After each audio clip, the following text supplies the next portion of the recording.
Venice is not just one island or one city, but a collection of islands that make up what used to be the Republic.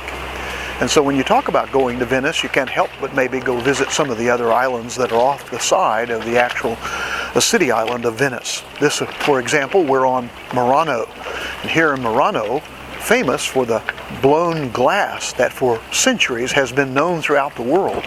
In fact, it gave inspiration to Bohemian glass and several other glass makers throughout the international market of glass during the last few centuries.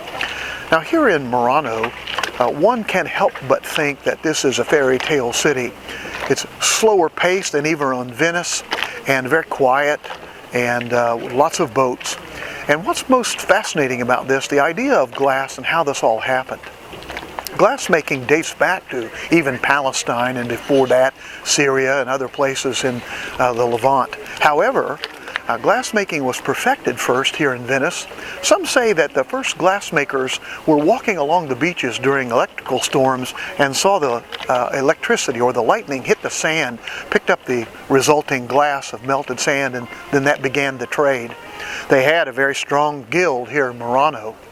And the reason that all the glassmaking came over to this island from the main area of Venice is because of all of the fires that they have in those furnaces to burn and to melt the glass, the sand. And they set fire to the city several times, and the city fathers got tired of it and moved them over here to this island.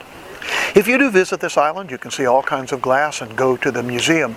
But what might be interesting to you also is to take a moment and to drink in the fantasy of Venice by even listening to some of the music, typical Venice music of a man who sits quietly by a bridge and plays that music for all to hear. This is Dr. Dave Lucas, and I'm going to step aside for a few moments and let you enjoy some Venetian music.